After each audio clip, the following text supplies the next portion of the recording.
And yo, what is up with it, everybody? And welcome to The Bakery, your home for mediocre at best interviews and delicious treats such as YungD0nut. And here with me today is a grand smasher. I don't know if... Do you net play at all? Not on the the Smash Ladder formal rank. Oh, damn it. All right, well then he's not so much a grand smasher, but he is a damn good player, my man. Sloth Esports' own Darktooth. Darktooth, how you doing, my dude? I'm doing good. Thank you for having me. That's pretty lit, and I'm glad to have you here. So, quick introduction for those that might not know. Who are you, man? How did you get here today? Well, I am Rosario Fischetto, formerly known as Darktooth, Sloth Esports Club Darktooth. No one really uses the full thing. I'm from New York. I'm from Long Island, New York, and I'm a Fox main, was previously Falco main. I've been playing for about 4, maybe 5 years. I think it's 5 years at this point. And my rise to quote-unquote popularity has just come from an entire year of grinding. Dude, you've hit that. You've hit that by far. I mean, in recent days, you had your interview with Team Dignitas, which was amazing. Shout out to them.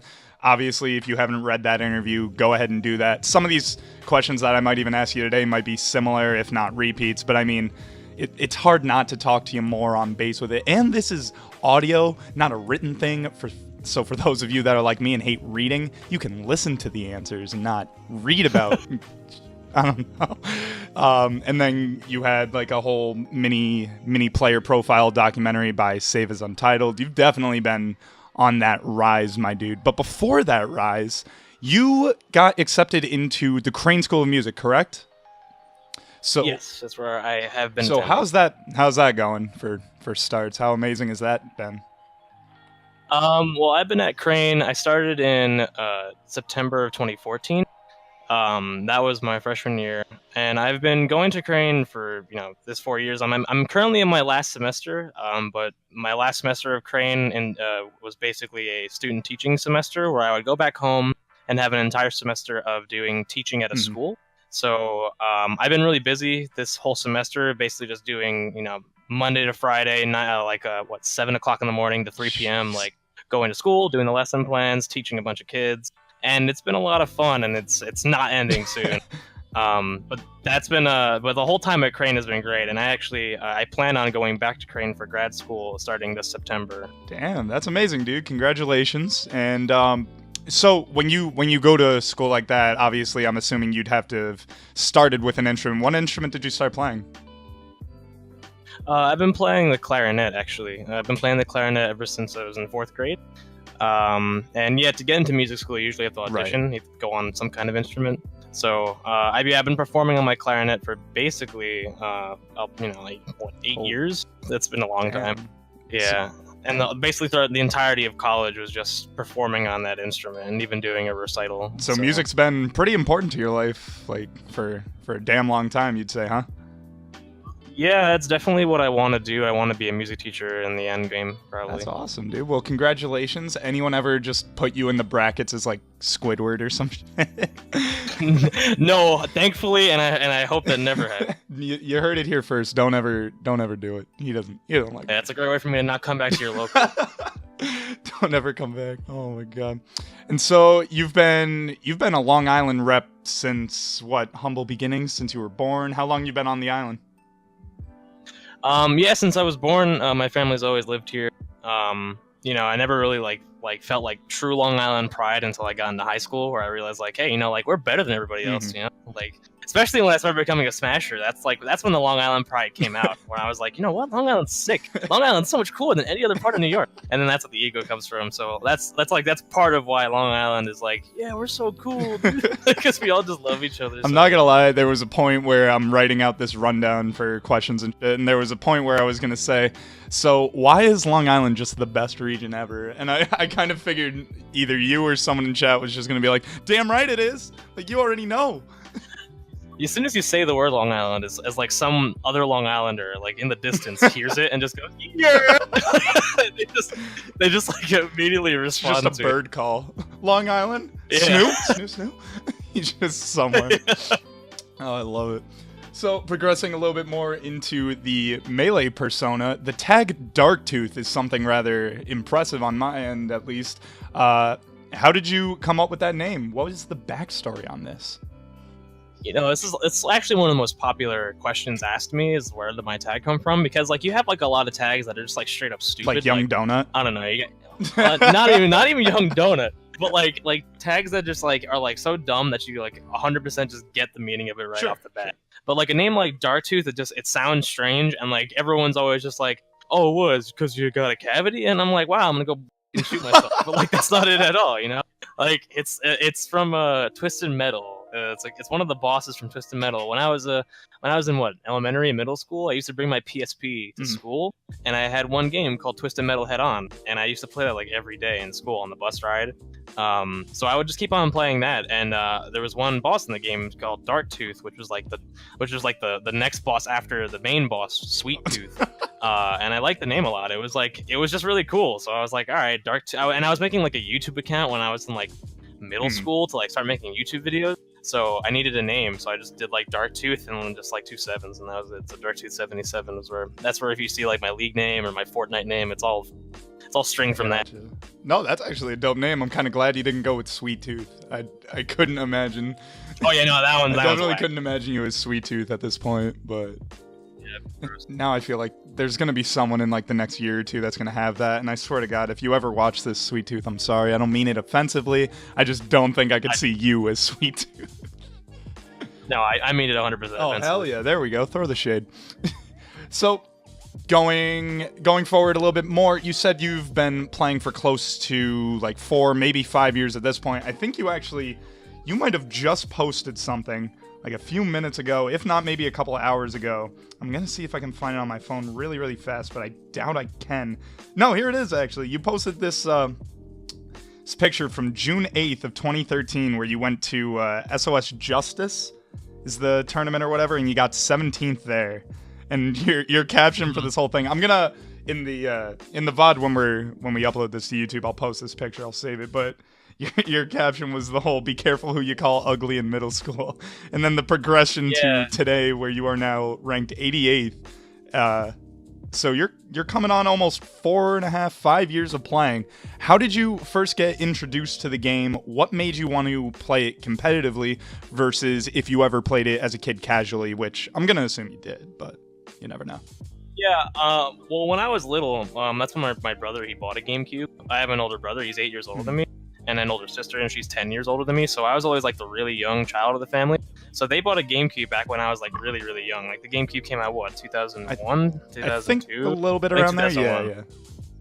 So like I was only I'm like 5 years old at that point. So like my brother buys a GameCube and he starts playing Melee with his friends and stuff, and like I never was really allowed to play it because it was like, you know, his console, he wouldn't let me share. So like I was always watch him play Melee with his friends, but I never got to play Melee myself until I never really got to experience a Smash game for myself until we got Brawl on the Wii. So I played Brawl for a while with my friends, and like I was like really addicted to Brawl, like not even like the competitive aspect of it, just like playing the game.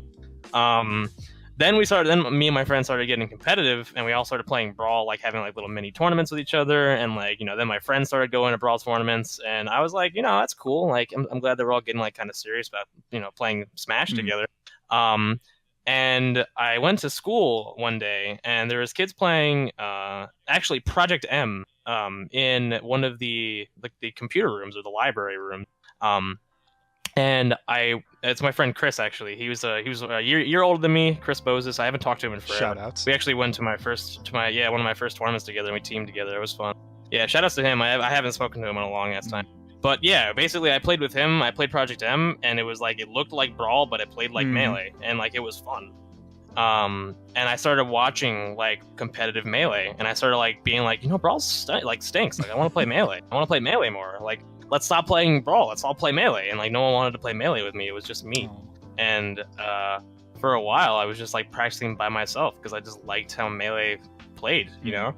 And it wasn't until that tournament, June 8th, I think, 2013, when I entered my first tournament, and that was Justice 1, which was my first ever tournament ever. And I went to this tournament. It was 40 minutes away. I forgot who even drove me. I can't even remember. But I got out of pools for the first time in my first tournament, beating Sled. He's a New York City player. I don't know if anyone I mean, people know his name, but I beat him in a Falco Ditto because I was a Falco main at the time.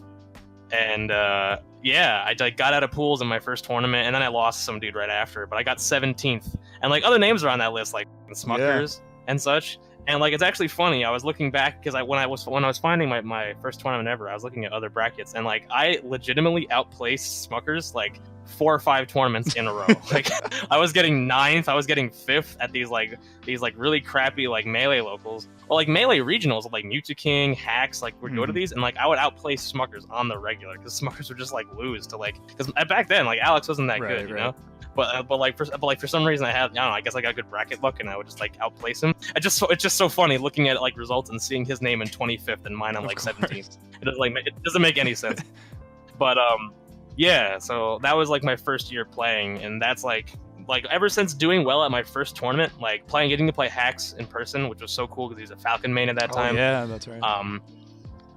So that was like unreal, and I just started to go to more tournaments. Like I used to play with my friends after school. We used to play before school. I would bring my cube at 7 o'clock in the morning every single day to high school. I would plug it into our TV in the cafeteria, and I would play from 7 o'clock until 9 o'clock until I had class. And I would practice against the CPU. I practiced against people that would just come up to me and want to play me, because like I was like known as like the melee god, you know, like in high school, and like they never left, even like when I went away to college. But like everyone was like, "Yo, I want to play this guy. I want to beat Rosario finally, please."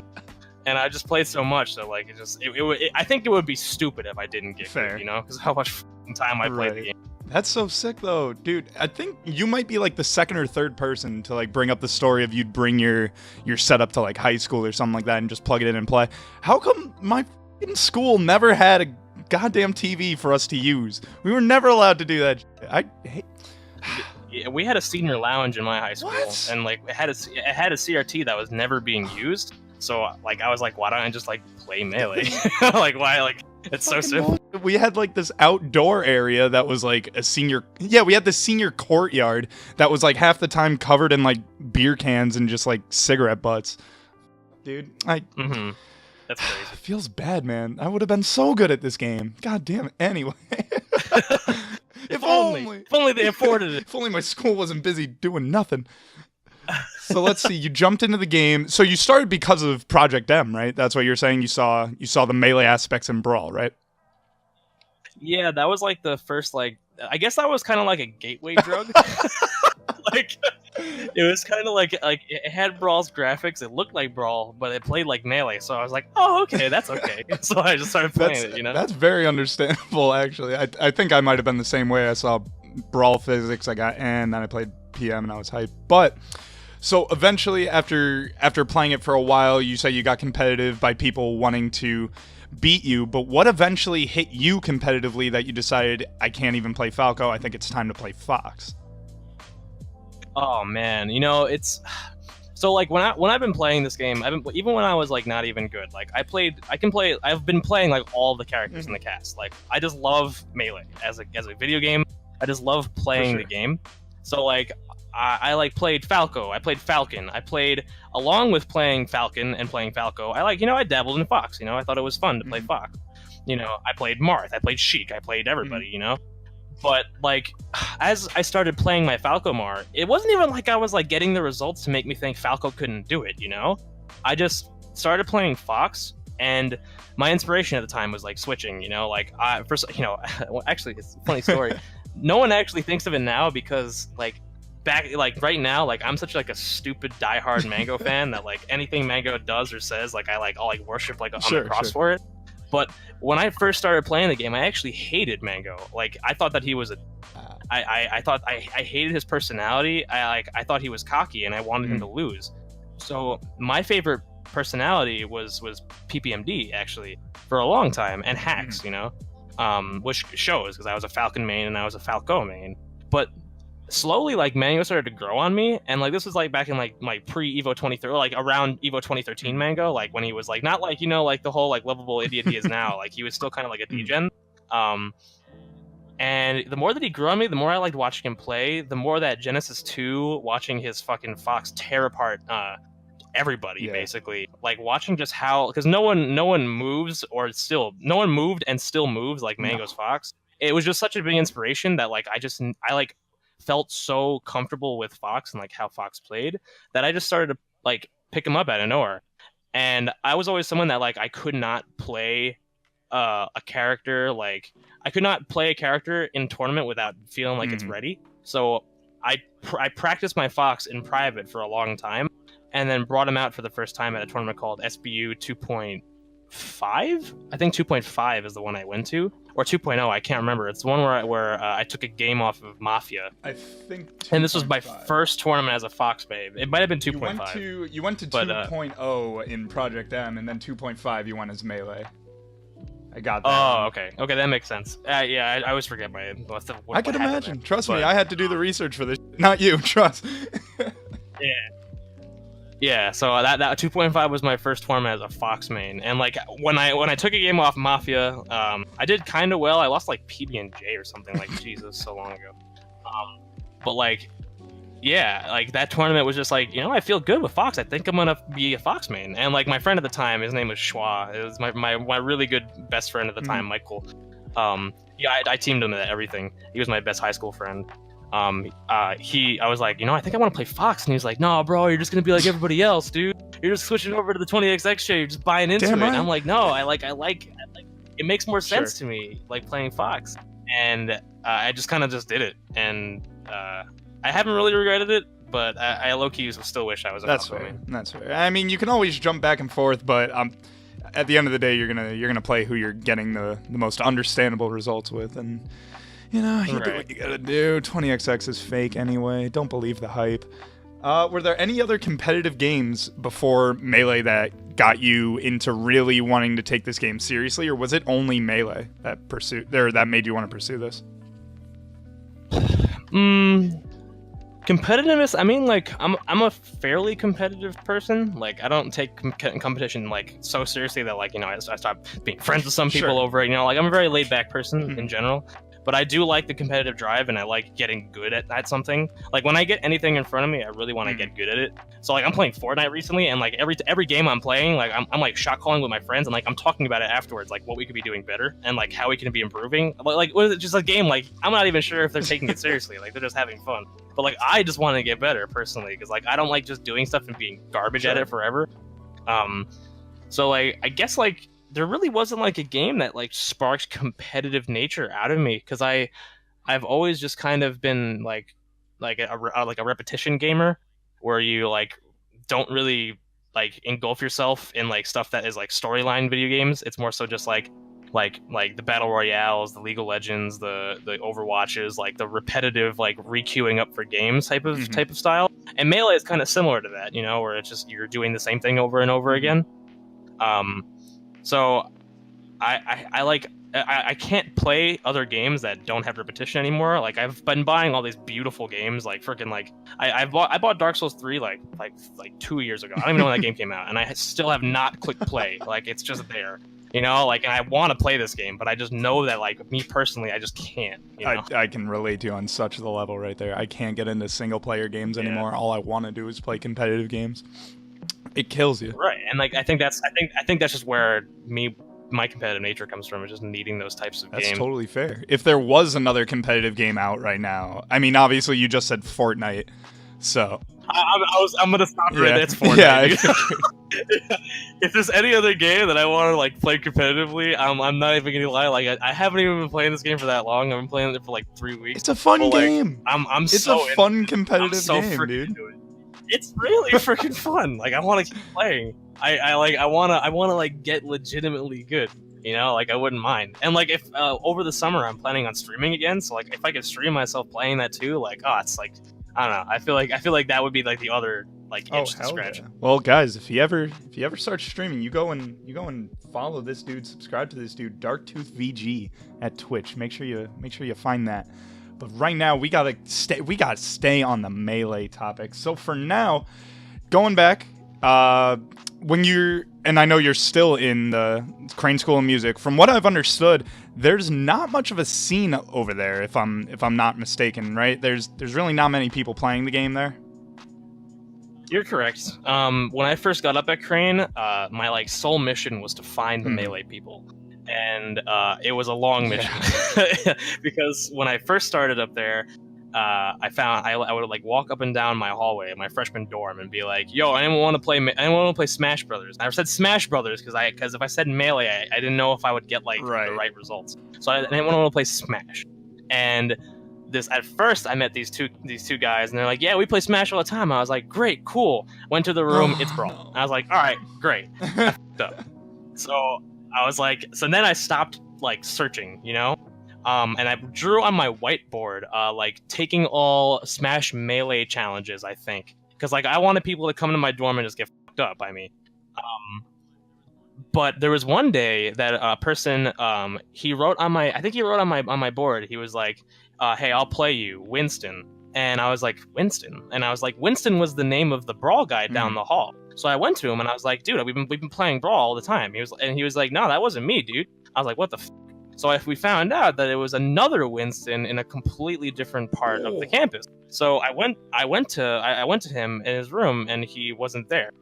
So I was like, all right, I hope he just comes and finds me. So one day I'm in my room and Winston, which we now call him James, actually showed up to my door and I was like, "What's up, dude?" And he was like, "Yeah, I went to Skatar. I play melee sometimes too." I was like, "Get on this setup right now." So we start playing, and he's trash. Like it's what I expected. But we started hanging out. We started playing melee a lot more. And he used to come over my room. We would stream myself playing melee. Well, we had no viewers, but like we would stream ourselves playing melee. And he was a Falco. He was a Sheik main at the time, and I was a Fox player. And the whole time we were playing together, it's like me switching to Falcon and like stomp Falcon punching him and like just like doing some shit to him, and it's like it's a lot of fun, but like it's clearly like I'm just stomping someone who is not as good as me the entire time. Later in the semester, my freshman year, another person comes to my room, and I find out that someone called me by my name, by Darktooth in Crane, like it was a freshman, and he was like, "Yo, you're Darktooth," and I was like, "Bro, I'm not even that good." Like, why am I getting called my tag right now at college? That's so fucking disgusting. And it turns out that he was from Long Island, and that one of his friends wanted to play me. So there, lo and behold, I had two more people that wanted to play melee with me. One of them was really cool, and he came over, and he was a Peach player. His name is AJ. So AJ would come over and play Peach against my Fox, and he was also pretty bad, but he was still pretty good. Like, he wasn't like terrible. He was bad though, and so was I at the time. So like, AJ started coming over, then James started coming over, and then the three of us just started playing melee with each other like all the time on rotations. Fast forward 3 or 4 years later, they're my best friends. AJ and James, they've been like always there for me all the time. We ended up like living together for 2 years with our roommate Joe, who I've been rooming with since my first semester ever at college. And we would all play melee together, and that basically was the scene for a while until we found out that the neighboring college actually has people that like playing melee. But and then again, they're also garbage. So like, there's not really much. There's like, I would say the melee scene is encompassed by about 8 or 9 people, and it's like the tier levels of how good they are is like, I'm like on S tier. There's like 1 or 2. There's like one person on A tier, which is my good friend AJ. There's one person on A minus tier, and then there's like 3 or 4 people on like B tier, and then like the rest of it is just a complete drop off. It's like disgusting. Over time, the only one that's gotten truly like a million times better is me and AJ. AJ goes by Slade. I don't know if you ever heard of Slade before. He actually came to a Buffalo tournament recently, I think. We had Quit Your Friendlies. He was up there. Oh, okay, good. Yeah, that's my buddy, Slade. And he's like legit one of my best friends. They're all my best friends. But we got good together. And we were basically the melee scene up at my school. And I got good at the Peach matchup just by playing AJ every day. So yeah, like long story short, like the scene up at college was pretty garbage. And the scene was defined by me and by my friends, and like it never really was more. So than that. The reason I was bringing that up is because you kind of have a little bit of a better situation than I would say in terms of like the PP-esque, where you, instead of going to tournaments or practicing all that much, you're stuck in this situation where you can play people, but you're not getting all the improvement that you want. So what did you end up turning to? Did you eventually start doing analysis of your own play, recording stuff, creating practice regimens? What exactly did you eventually start doing to improve even more? Well, I would say that the times that I went away to school, at first were really detrimental to like my improvement. Because when I went away in fall of 2014 and then in spring of 2015, I felt like I was playing a lot of melee, but like I was just playing like melee for fun and not really like playing like to get better at it to a sense. So like a lot of like when I came back in summer of 2015, I went to like a lot of tournaments over the summer, and it didn't really seem like I was doing anything. Like I kind of felt like I was just like staying the same level. But like once I came back that one summer, it didn't really feel like my skill level was like in the negative. I was always at a really solid point in melee where like I didn't really like lose to people that were like below me a lot. I've never really been upset like and that's kind of still stays true. I never really get upset by like anybody on Long Island. And when I was up and coming player, like I think I like got ranked like number 4 by like 2016 and at some point. And I never ever really lost to people below me on the PR. I only lost to Animal, Minty, and Cody. They're all solid. Maybe like yeah, and they were all solid, super solid at the time, and still are solid. I think I lost to like Nut sometimes. Me and Cam would go back and forth, but it was like really in my favor because we were both getting good at the same time. And like JKJ, I like never lost to in like my entire life until like last year. Jeez. But yeah, I like it. I've always been like I've always kept my skill level on the high. The only time where I really felt like I got better over time was, I mean, my results really showed December of 2016, when I came home for one winter break, and that was when I actually won my first Smash Burger tournament over Animal by double eliminating him twice, which was my second time ever beating him. And then the next Aeon I went to, I double eliminated him again. And then the next Aeon I went to, I double eliminated him again. So here I am with 6 straight wins on someone who I've never beaten before, or like only beaten once. And I think honestly, like I'm not gonna lie to you, and like it's kind of a roast, but like I feel like a lot of the change that happened was that I just got so much better like at a mindset wise, and like I feel like a lot of the times when someone's really good at melee and they can't bust that barrier that's stopping them from getting good, it's something in your brain, you know?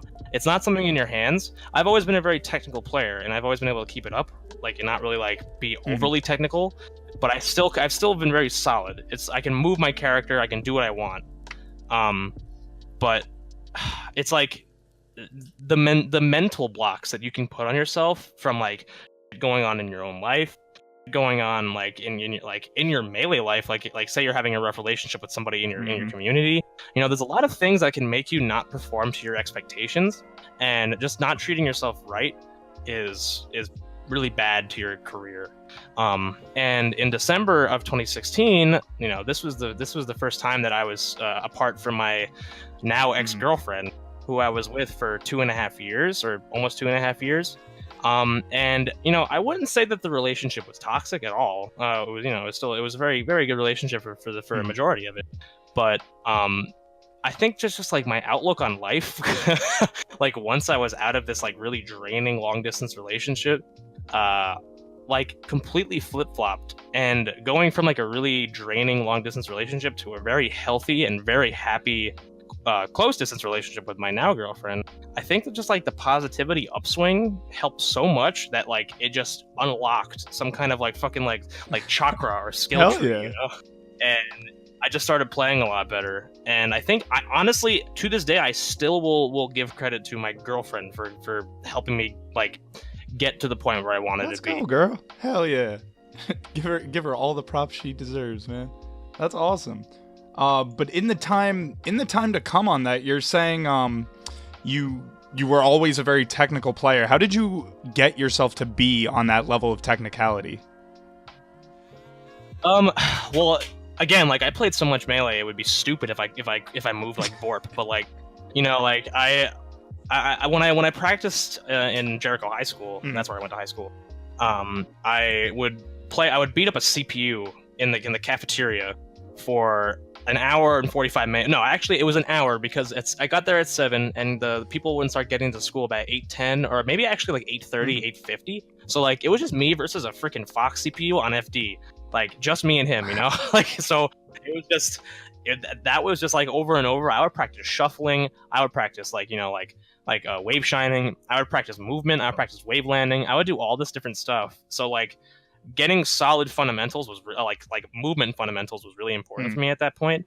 And watching some old VODs of me from like 2014, like I was watching my Warzone days back in like the Crossfire times, like that was like 2013 Darktooth, and I moved like, but like it's pretty good honestly for someone that in their first year of playing. It's like kind of impressive.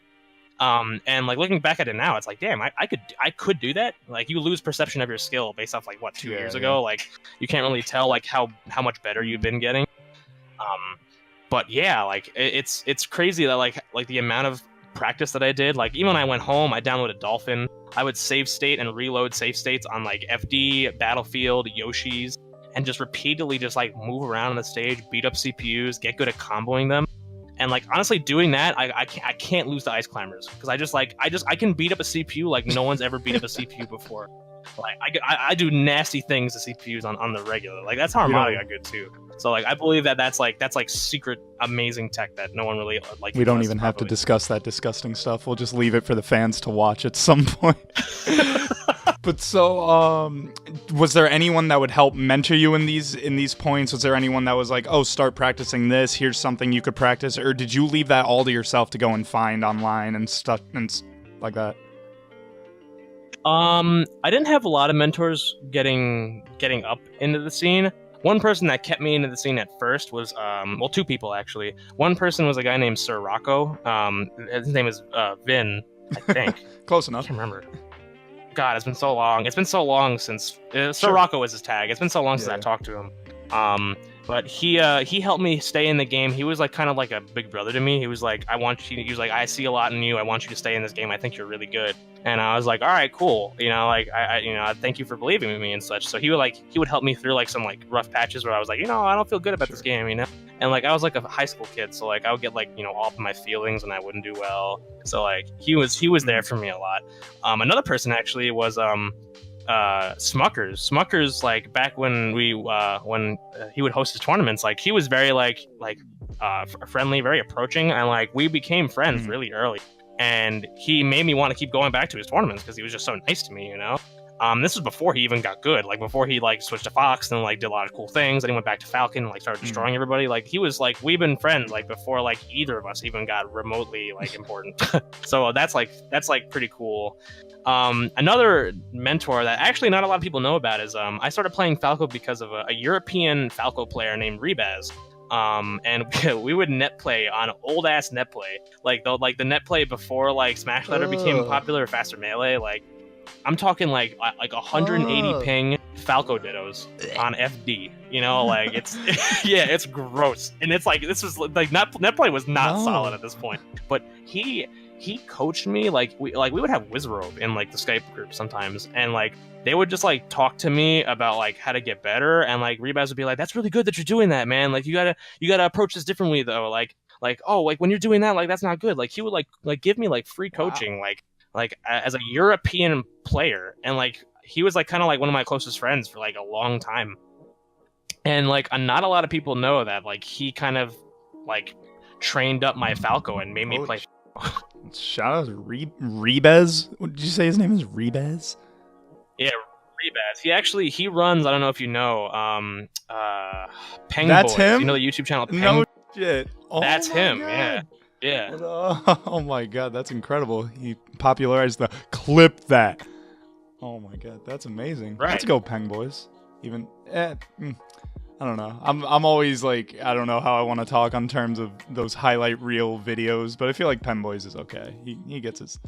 Yeah, I mean, it makes them the money. I mean, it doesn't make the money in the right places. It's kind of weird. I don't like talking. He's about no it either, gloom but shot. He's still I'll say he's no that. gloom shot. Gloom shot's embarrassing, and I'll forever right. roast that trash can into the ground. Yeah, it's literally like this. It's a bot. Just, like, it's literally a bot that I'm not getting. I'm not gonna start ranting about this. If you want to hear me rant about gloom shot, come into one of my chats one day when I'm streaming on my own time. I'm not gonna go into it when I got the legendary Darktooth with me right now. It's not worth my time.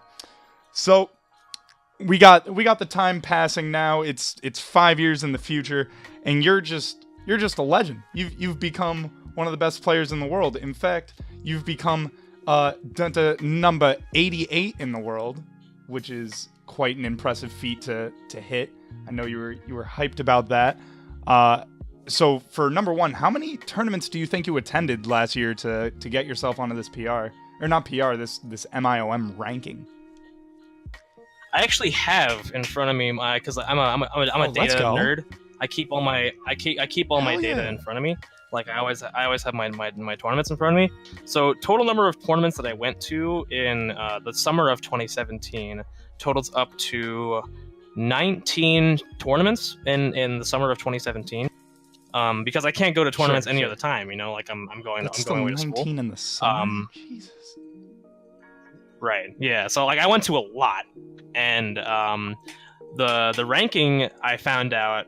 I thought that the ranking was you needed 3 majors to be able to qualify for the top 100 ranking. I didn't think about that up until I was already at Shine. I was like, I went to Evo and I went to SmashCon just because I wanted to go to them.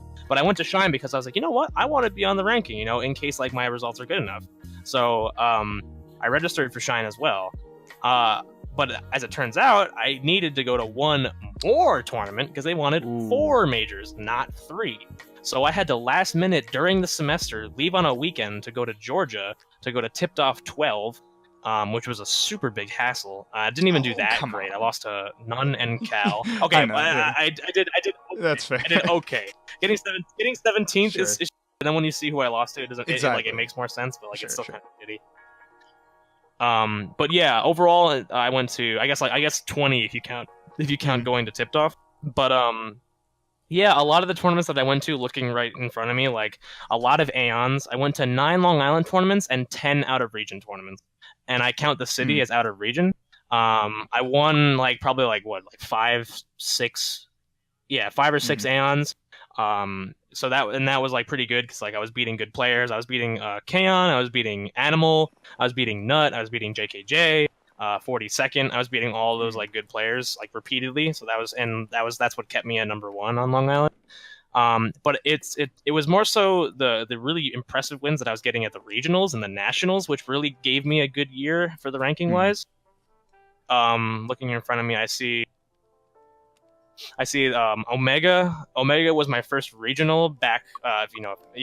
Omega was like my first serious I'm taking this tournament seriously tournament back from like when I had my dominant reign on Long Island from the previous season.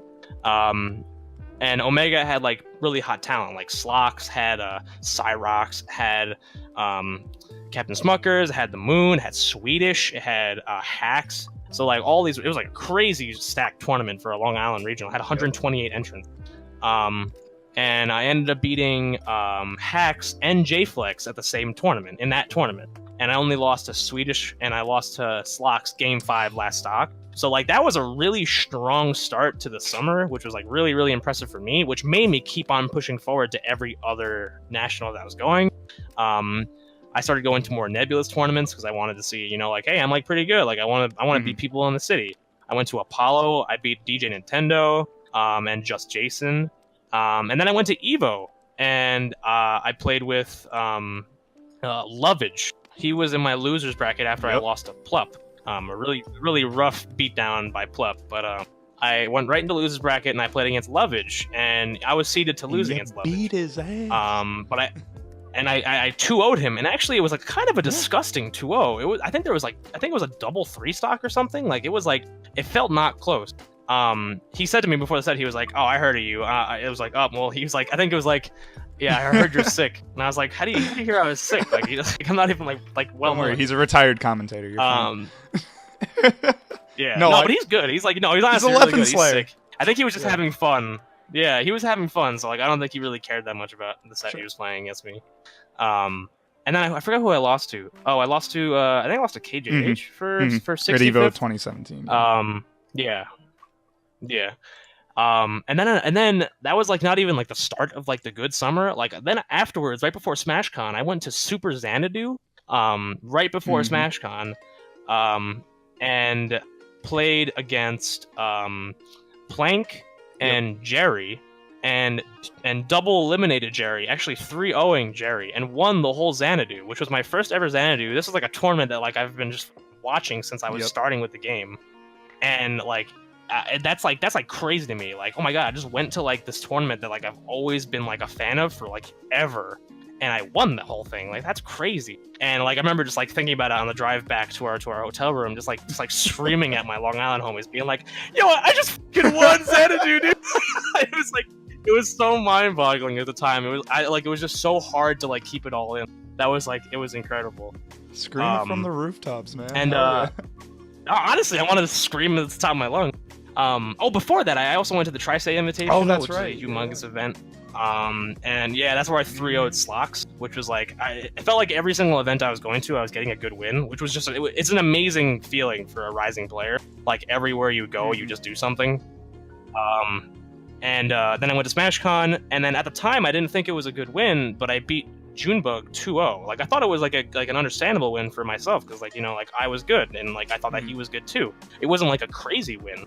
But then Junebug ended up having the craziest year ever, and he ended up placing almost top 50. So that win raised my rankings up super, super high.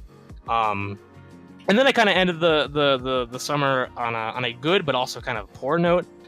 Going to Nebs and then beating Ryobeat 3-1, and then beating Hacks 3-0, and then beating Captain Smuckers 3-2 before losing 3-0 to Rishi, which was a crazy run, because those are all three people that could have easily just washed the shit out of me, and just I would have just gone home. But that worked out in my favor. And then I went right to Shine right afterwards and lost to Zio, which was a Falcon that I totally underestimated his skill level. I was just assuming all right, I'll beat Zio, and then I'll play Shroomed, and then hopefully do a good job against Shroomed. And I didn't even prep for Zio, and he washed me. And it wasn't even a wash; it was a really close set.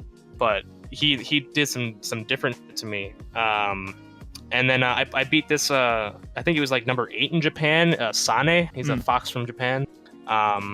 In losers, and then beat Cactuar 3-0, which was really incredible for me at the time, and still is pretty incredible. And then lost to my really good friend 42nd, because he upset Homemade Waffles at the time. I forgot about that. Holy 40 seconds crazy. Yeah, that was crazy. And he beats Waffles, then he plays me, and we have a close set, just like we have at Aeons. It's 3-2. He gets me on FD pretty badly. He made me look like a freaking idiot. And then he goes on to play Junebug, which I really wish I had that run back, because I wanted to see if he was playing better. But yeah, that was my whole summer, and that whole summer was just so crazy that it just felt everywhere everywhere I was going, it felt like I was doing something, and it felt very surreal, just seeing all these wonderful things happen, me doing all these wonderful things, me with such low expectations of oh, I'm going to this major, I'm probably going to lose to this guy, but I'm going to try to learn as much as I can, and then you end up beating the guy, and it's oh shit, I didn't think I'd get this far, Well, then the question I guess that would be to follow that is, do you agree with this MIOM rank then, or do you think, and use this time to talk some do you think you're better? Do you think you're better than these people that have gotten ranked above you, and you're gonna prove it to them? And I don't know. I don't think I'll talk, but I do think that I'm better than my number says. Personally, I think that I think in order to keep a healthy relationship with yourself, you need to always be looking up. So I don't think I'm number 88 in the world right now. I think it's a much higher number. I think that I would personally rank myself top 80, top 75 maybe, which is kind of stretch, but I think that I am capable of doing so much more than what's in front of me. And I think even though I think so highly of myself, getting 88 on my first appearance on the rankings is incredible. You know, it's nutty. So I'll never say that I was given an unfair rank. I was actually given a very nice ranking. So I'm happy with that. So I don't want to talk bad about anybody because there's plenty of amazing people above and below me. So like there's so many good players below me. Like Zagetto is right under me. Like that's crazy. Like how is Zagetto 89? I'm 88. Like it feels like Zagetto is like so much better than me. And like you know like that's just kind of what happens. You know. But I had the results to show that you know I at least deserve to be in the ranks, and that's all that really good matters enough, to me. Man. And I wasn't trying to do that as in like these people above you. More or less just like oh I know this guy. Let me talk some. But no, that's respectable. That's appropriate. That's professional, my dude. And that's pretty sick right there. And then moving into the other ranking system that you're a part of, the whole Long Island Winter PR, you were ranked the lovely number doesn't exist 0. And I mean, I know there was all that controversy. We're not even going to get into that. It doesn't really matter. But still, technically considering you number 1 in Long Island. So being away at school, is that exactly what made you technically inactive? Is that what it ended up being as a major thing? Well, correct. I mean, there was a little bit of controversy. I don't think that it was entirely deserved controversy because no one really understood why it was made to be this way. Like, okay, so I was put as number 0 because it wasn't even for like hey, I'm good, put me on this PR, I'm getting tight that you guys don't think I'm good. It wasn't that at all. People at this point know that I'm the best player on Long Island. There's no need for a discussion. So like I didn't care to be on a PR, and I'm not going to be on the next one. So it's not going to be a big. I mean, unless they for some reason want me to be on it, but like I'm not going to be on the next one because I don't think I'm active on Long Island right now. Being away at school and also having my student teaching stuff to do. I'm unable to go to the Aeons on Thursdays and Sundays. So I was in an inactivity point, which was the first time since I got to number 1 on Long Island. It was the first time where I was going to be labeled as inactive. But this was around the same time that it was starting to be MIOM time. I didn't want for when the MIOM ranks come out, I didn't want for myself to be labeled as a non-Long Island player, not on my own PR. Meanwhile, on the New York City PR, I'm sitting at number 10. I'm already sometimes getting confused as a New York City player, and I have a lot of in-region pride that I feel like I identify, and I will always identify as a Long Island player. Yep. You know, like I don't want to ever be considered anything else because I love my region. So I said to them, hey, I understand why you would not want to do this, but I think that you should at least put me on the PR so that our region is represented in some way. If we have our number 0 and number 1 players just newly onto the MIM rankings right next to each other, I think that's really good for our region, and it more makes people be like, damn, Dr. Lobster and Nerd must be crazy then, because Darktooth and K-On are crazy, Like it makes everybody else just look that much better. So that was my entire reasoning for wanting to be like on the PR. At first people are like, I hate 0, it makes him look like he's the best ever, and like, no shade, I was for a while, but it still felt like, like people labeled it as like just more so like a biased kind of view, like putting me at 0 because they felt like, I just deserved it versus like it was just good for us in general. But I respect everybody else in the PR. Like I like how this PR came out. I like just how there's so much representation on there. We're missing our dear and beloved Animal and Cody and Nut. There's a lot of new faces on here.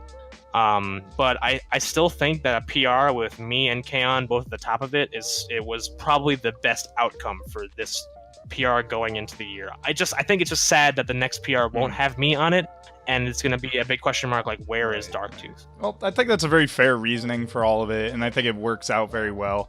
I think now that you're also on the MIOM list, like people are more well aware, they understand what you're doing, and like all the talent that you clearly have. And even as you mentioned just a second ago, being on the New York City PR, where you're currently number 10, that's just something that everyone's going to see and they're going to know about it, because you have such amazing access to playing such people like Hacks, you have K-On still, you have Zealous, DJ, Smuckers, Slocks, Diz, the Moon. Like, you have all these other names that, like, clearly people know. Clearly people have seen.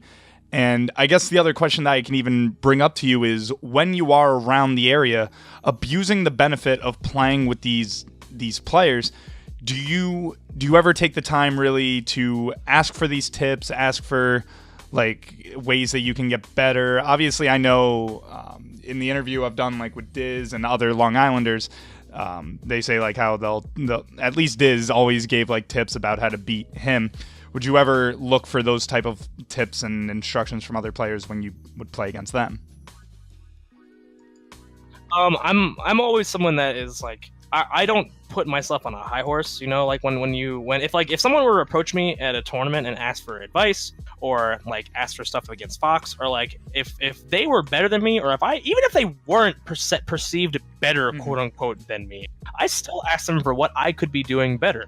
Because I flat out disagree that, like, no matter how good you get, there is still ways to get better at this damn game, you know? Like, I don't think for any reason, like, I can't go to a tournament and ask, like, my buddy AJ, or like my good friend like Wild, or like my good friend Nerd, you know, like, ask them. I mean, Nerd has terrible opinions, but like anybody else, you know, like, can ask them like, hey, you know, even though I'm somehow a higher ranked player and a quote-unquote better perceived player than you, I still think that your opinion of how I should get better and your perception of how to beat me is valuable to my own knowledge. Can you please help me on this matchup? You know, I go to RIOS Nico, and he's a super homie. I love that dude. Nico. All the time for like help with a bunch of different things. You know, I talked to Toussaint after he kicks my ass for like the 4th or 5th time in a row. Like, I go to him and like, yo, how do I beat this goddamn Puff? You know, like, I can't beat it. You know, 42nd, he just double eliminated me at a SBU, kind of like 2 or 3 weeks ago. And afterwards, we're just talking about Fox Puff the whole time, you know? I'm not like so stubborn where I think like, you know, I'm so good, you know, I don't need this help. Sure. I was just playing bad, you know? That's not it at all. You need the data. Like, if you lost for a reason. You know, you could be playing bad. You could have not known something. You know, there's so many things that you could have done to not play bad. And it's just, you're just gimping yourself if you don't take all the free information that's around you. So like, I'm always like going to people and asking them like, what can I do better? Lately I've been net playing with Hacks, and he has been sending me frame data. Like, just like, he was like, yo, that up air you do in neutral is fake. I was like, what?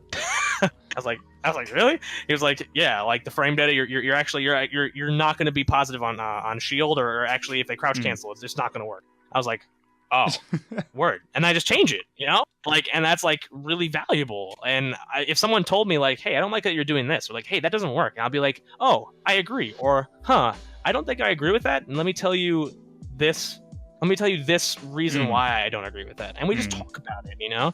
I think that strength also makes me a fast rising player, is that I'm very open to criticism, and I can talk a lot about Melee. So I don't know, like, I'm always open to talking and discussing, and like, I have so much like available tools on Long Island to be able to do that. Like, we net play with like maybe I net play with IBDW, and like IBDW, he's always there to like try to help me get good. He's also really nice. Like, he whenever I'm like really down and like I felt like I've slumped a couple of times in the past couple of months, he's like always been there to tell me like, you're sick, you're just having a rough time, maybe try doing this differently, and like he's always pretty much been there for me. So that's pretty cool of him. There's so many people on Long Island that are there for me, and it's like, it's really hard, and even New York in general, it's really hard for me to slump because everyone is always so supportive. So like, I don't know, I feel like in this environment it's really hard to be bad because you always have people that make you want to keep coming. That's awesome. Yeah, I was actually about to say, like, if you were to flip it around, like being someone who's not that good, advice to them on maybe coming up to you or any of these top players that are on this list, maybe not even on this list, those that are even on the Long Island PR for winter. Like, they see these names now and they go to these tournaments for maybe the first or second time. What advice would you give to them on saying like, I don't know how to do this, I'm gonna come up to you and ask you a question? Like, what advice would you give to them? To be fair, like, a lot of the people on the Long Island PR are nice people, you know. Like, I can't really look at any of these names and tell you, like, if you go up to them and ask them for questions, like, they won't tell you something like at least something meaningful, you know. Like aside from like a couple of people that don't really take melee seriously anymore, or like are just like they kind of get their emotions too involved into the game, so they don't want to like give like proper advice sometimes, or like because sometimes they'll be like, yo, how do I deal with Fox, and they'll just be like, Fox is broken, and you're like, all right, you're fucking useless. At least I can speak for myself, where I'm saying, you know, like if I'm at a tournament and if I'm not A, in the middle of a set, B, warming up for a set, or C, like in the middle of drinking, like just if you come up to me and you ask me a question, like a very specific question, it can't be like, yo, how do I get better? That's illogical. Like that's a very open-ended question. Or like yo, I played you like 2 years ago, what do I do? Like I need to like play you in the moment and think about what you're doing wrong. And usually whenever I play someone that's like, yo, can you help me with this, like I feel like X, Y, and Z, like I've been helping out Merc, you know, U-Haul. I've been helping out him a lot lately. Like playing friendlies with him, telling him what he's doing wrong. I was helping him just the other night. Like I don't know, was it 2 nights ago? I was telling him about how to properly utilize crouch cancel against Fox, and he didn't even like ask me to do it. I was like playing with him, and like he's my boy, and I want him to get better. So like I just tell him like, yo, this, like you're jumping there. Like you should be holding down. You know, like, or like why are you choosing that time to go in? Why are you naring there? You know. And if someone was at a tournament with me and it was like, people do it all the time, where they see me at a tournament and they're like, yo, like let's play later, I want to get good. Like that doesn't always like come like to fruition, you know. It has to be like hey, I want to play against you real quick. I have a couple of questions on like stuff that I specifically know about. Like specific questions is so good. When I was getting good, I used to find PP at nationals and ask him specific questions before he quit, or like not quit, but he retired. And if you say 2 open-ended questions, I feel like that just makes the player that you're probably talking to like not take your question as seriously, because if they can't pinpoint exactly what's wrong, they're just gonna tell you a bullshit answer like Fox is broken, or like run away more, or like it's just like a dumb answer. But usually anyone that asks me any kind of question, they I feel like a lot of people don't actually like utilize like the top player knowledge that they have on Long Island, and that's just because like me and Brian are so stupid, and then like we love each other so much that like we're just like friends to everyone on Long Island. No one really treats us like top players anymore. So like no one really wants to be like, yo, Tooth, like what am I doing wrong here? It's more so like, yo, Tooth, I can't wait to kick your ass. It's like all right, whatever. That's a beautiful thing. Just everyone's talk that just ends up being fun. Well, I mean, it makes sense for the most part. I mean, there's no real disrespect in it, and of course, like obviously, I couldn't agree more on the whole open-ended questions are the worst type of questions. You want to try and break more into the specifics. So, I guess that's the tips, guys. Know your question before you ask it, and don't be so goddamn open-ended. So, the one thing I want to bring to attention right now is you are quite the innovator of a specific technique in this game that I never heard about up until doing some research on you. It's called the Shine Mine, and if you haven't seen it, I have a GIF up here that shows you exactly what it does. However, I still have no fucking idea what I'm looking at when I see this, or why it was ever invented or discovered. So please do me a quick favor and explain how and why did you create this. Okay. Let me real quick. Like, give me 1 sec. I gotta find. Yeah. I posted on Reddit. Hold on. It'll give everyone more time to observe. Okay, so I posted on Reddit. Oh, and he's back. Hello. Yeah. I think my computer crashed as I was loading. You set up a Shine Mine, dude. What have you done? I guess I just Shine Mine my computer. Well, anyway. I'll see if I can explain this while on the phone, as I try to restart this computer. My computer legitimately froze. Well, okay, so I was doing my usual tech skill.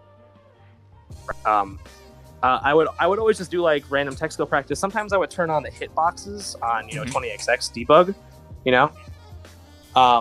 So that was something that I did for a long time, was like playing around with hitboxes. So there was one day where I was playing around with hitboxes, and I on a platform, and it made me drop through the platform, and I noticed for one frame that on another part of the stage there was a hitbox that was out, or not even a hitbox, it was a reflection box out for a really quick frame. So I was like, what the f was that? So I go back and I see if I can try to replicate it, and I can't figure out what I did to do that. So I start like jumping around the stage, like figuring out what input did I just do to have reflection hitbox on the other side of the stage. It turns out that when you shine anywhere on the stage, and then you do a shine drop, which is when you shine on a platform, which immediately makes you drop through the platform, your reflection hitbox is immediately repeated at the last position on the for a single frame at that exact position, and it works easier with hitbox mode on, but it still works without it. And I noticed this, and I was like, I don't think anyone has ever talked about this before. So I get on Reddit and I make a bunch of GIFs out of what I just found out, and I was like, I just discovered something weird with Fox's Shine. Like you can reflect missiles or like projectiles like across the stage, and some dude like immediately messaged me about it, and he was like, "Yo, dude, this is a new technique. We got to get this on Smash with you." I was like, "Oh, really?" He was like, "Yeah, this is crazy." And I was like, "All right." And he's like, "What do you want to name it?" He was like, "You want to name it like the Darktooth mine?" I was like, "No, that's stupid as hell. Like, call it Shine. That rhymes with each other." So, this guy who wrote the whole like, if you go on Smash Wiki and look up Shine Mines, there, and that little write-up was written by that dude. So yeah, that's how I coined the term Shine Mines, and actually, it turns out that Amsa actually found it out like a month before me. But his YouTube video had like really like no views, and no one was really like talking about it at the time. But I was bring it to public like view. It got like 1,400 upvotes on Reddit, and like everyone was talking about it for a little bit. A lot of streamers started to talk about it, and this was like before like I actually got good at the game. So like at the time, like no one really put the face to the name, but now it's funny because now like I'm a top 100 player, and like people still don't realize like that was me, you know.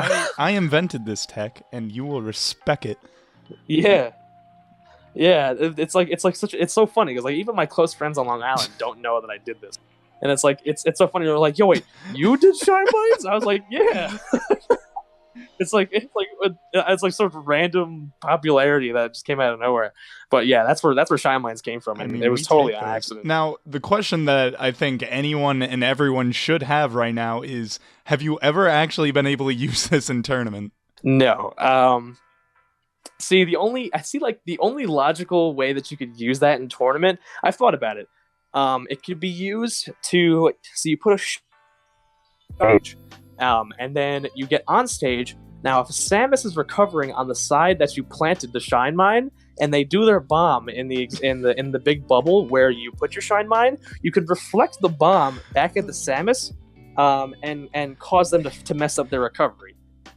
Another way that it could work is if a Ness, if a Ness is recovering and his up B goes in the exact pathway of the Shine Mine bubble, you can reflect it and actually just straight up just kill the Ness. I'm just imagining that now. Just that's seeing it. Yeah, it's ridiculous, but it's so funny. And I think that's just so. I think just like the whole thing that like that's possible is funny, but like I've never been in a situation where I wanted to try it out. Honestly, us talking about it right now, it makes me want to go to an Aeon and try to use it. But it's I might see if I can bring it back into fruition. I remember some dude like messaged me trying to do like a bunch of research on like so that we can make the tech tournaments. But I was like I don't care. Like it's just something I found out on accident. I hope someone send this to like Practical Task and tell him to make like a combo video with this or something. I just want to see the Ness try and recover, and just his fucking uppy just gets sent backwards by the air. Like no one has a clue. I think that would be so funny. Honestly, I'm kind of surprised that Practical Task hasn't Scrumpy did a video on it a while ago where he was like Shine Mines is real, or no, it's like Shine Mines is fake, where he was like trying to this actually work. But then there's so many other people that show examples of Shine Mines working. So like that's why people wanted to do more research and figure out what the hell Shine Mines actually is, because there's a lot of like misconceptions going around. Yeah, I think that's on the list of stuff to get done. That would be incredible. Now, wait, like, does the reflector like stay out, or is it only out for like a few frames, if anything? The reflector hitbox is only. Are you out serious? for one. So frame. there's literally no way this will. God damn it. Oh wait, maybe I think it might be. It might great. be 2 frames. All right. So okay. So yeah, unfortunately, that'll never see probably the light of day. As unfortunate as that is, if you ever do get that, you know the guy that runs Peng Boys. I mean, it better end up on that highlight reel. That's all I'm gonna say. I mean, that's true. I mean, I could definitely hit him up and be like, hey, show us some juicy shine mine stuff, huh?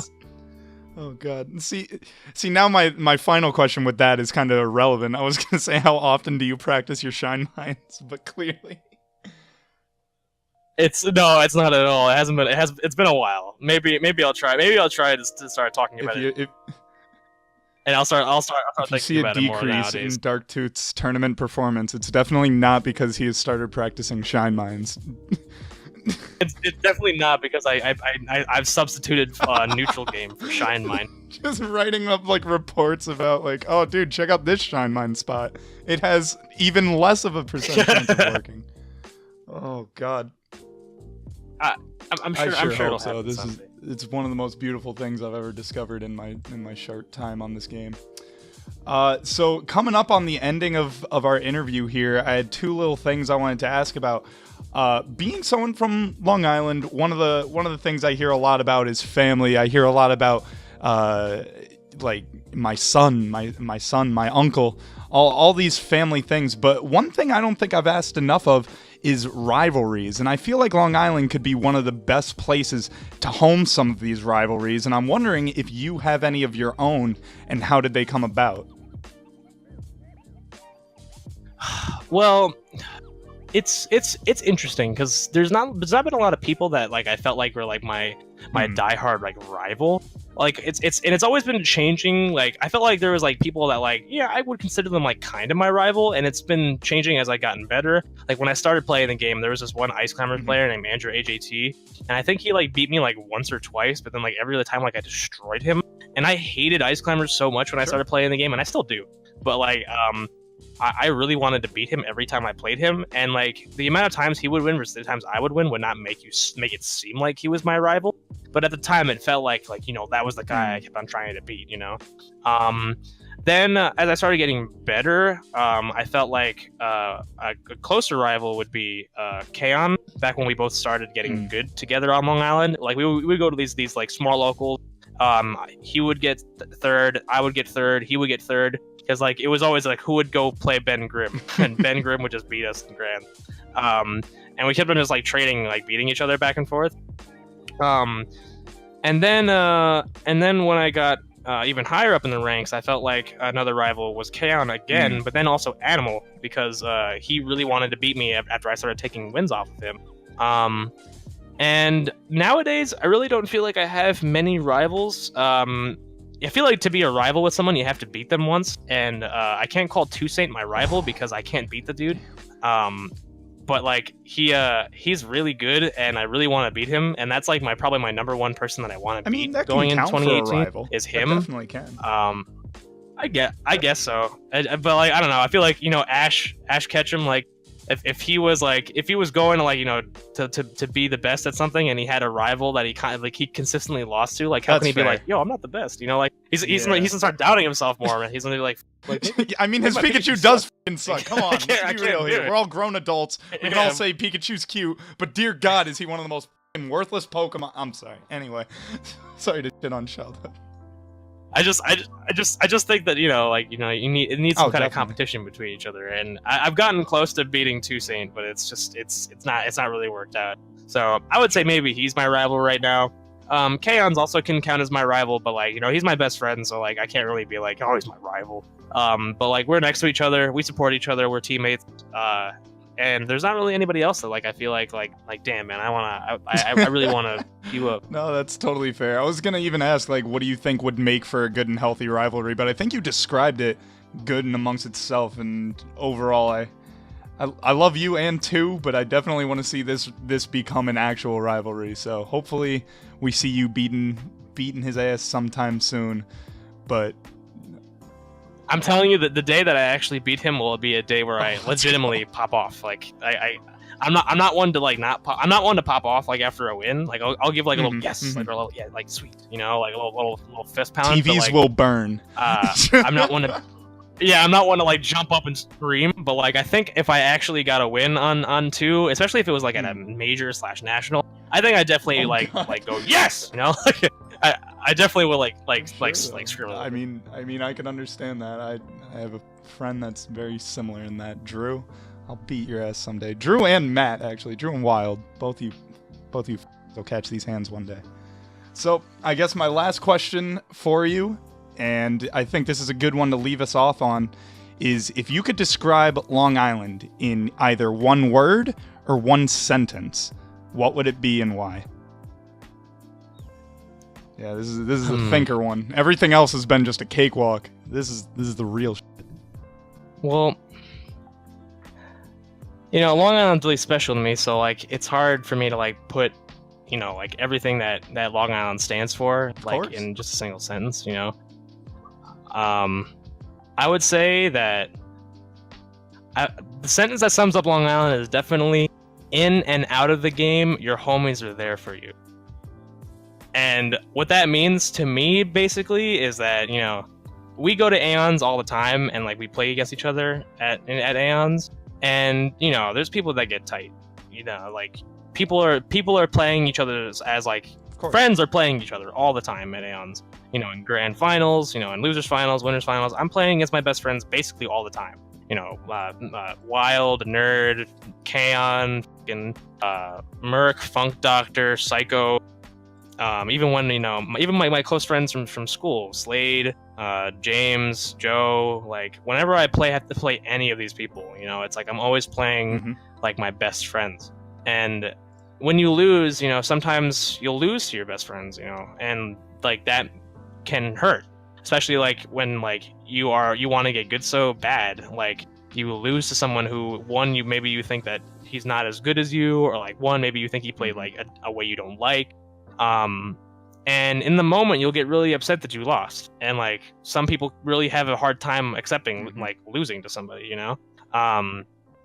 but it's always very refreshing to see on Long Island that like there's people that go to these tournaments, these locals, and they'll play against their close friends, or they'll play against somebody in bracket, and then they'll take a loss, like I've been playing all of my friends all the time, and like there's some of them that haven't beaten me and they really want to, and they get tight in the moment, like thinking like I really wanted to win, or like I was playing so bad, or like he was playing so lame, etc., etc.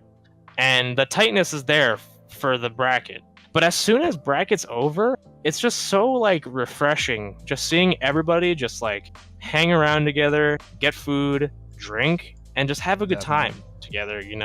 It's like it's like the friends that you have with you during the game are still there after the game's over, and like they'll be there with you basically the entire night. And like when I had like a really time in my life, like I really relied on like my girlfriend and like all my close friends. Like I wouldn't be where I am today like without like my close friends at college, like my friends AJ and James and Joe. Like they were seriously there for me like all the time. And like especially my homies on Long Island, like the ones that are really really close to me, like they've been there for me when like I've been really really feeling like. So like there's always someone there for you, which is really really endearing. And I think that makes Long Island really special, because regardless of whatever happens in bracket or whatever happens, like you're always gonna have somebody that is there for you, and that's not something you'll always find in competitive melee scenes. Damn, that was much more heartfelt than I was actually expecting in the slightest. But dude, that's fucking beautiful, dude. I love it. I think that's a great answer.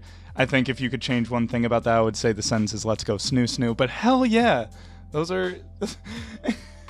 Oh, definitely. Let's go snoo snoo. I was hoping that was somewhere in there, but man, it's a beautiful thing. I think you said it all. That I think you said everything that could have been said right there. If there's anything you want to plug, we're wrapping it up here. Anything you want to promote, any events you're going to, where can the people learn more about Darktooth? All right, I'll give the spiel. Well, this was a lot of fun, and I'm glad that I got to talk so much. If you want to, give me a follow if you don't already follow me, if you don't already keep up with me. I post on Twitter pretty regularly nowadays at DarkToothVG. I'm hoping to start up my big tournament spree come the summertime. So I'm hoping that, I'm going to plug them in a second, but Sloth will be sending me out to EVO this year once again. I'm hoping to go to SmashCon once again. And if possibly the Tri-State Invitational 2 happens, I can go to that once again. Shine is definitely on the list. And I'm gonna see if I can make one other tournament happen, because like I wanna do a lot more this summer than I've done. I want to go to Smash and Splash. I want to go to a bunch of different things, because I think I'm running out of time to be really, really good at this game. And once I become like an actual adult and like have to like have a full teaching job, like start coming like 23, 24, I can't commit my life to doing full-time Smash all the time, unless like for some reason I get like stupid good, like top 20 good, and then I have to give up everything. But like I think that I'm legitimately running out of time, and the only way for me to be able to do anything with what I got is to just put all that I have in it now, and to just kind of worry about like the repercussions later, because I don't want to be like sitting like in my fucking house at like 32, 35 being like, damn, like imagine like I got really good at Melee and like I like was able to travel the world. Like that would have been really cool. So like I would, instead of having that regret later, I'm just gonna go for it now. So hopefully you'll be seeing me a lot at a bunch of nationals over the summer, and of course the locals all the time at Aeon and such. I want to give a humongous plug to Sloth Esports Club, the team that's like religiously behind me through everything. They're in the chat right now, I think, at some point. They've been watching. They're on top of everything I do. They're just very supportive financially. They're very supportive emotionally, and they are always in contact with me. And I when I first got with them, like they didn't really think that I was going to be much, and then I started winning all my locals, and they started paying for all my locals. Then I started beating people on a national level, and they're like, "We got to send you somewhere." So like, I like they've been continuously supportive, even on like the rise, and I'm very, very happy with them. So I want to give them a humongous shout out. I also want to give a humongous shout out to all the people that have been there with me like from the beginning. People that I've said a million times, James, AJ, all my friends from Jericho that I'm still talking to all the time. They all really keep me going, and life is a lot harder when you don't have a support system. So the fact that I have such a humongous support system around me all the time is fantastic. So it's really nice to just have continuous support from everybody around you, and I don't think I'll ever not be grateful for the people that I have around me.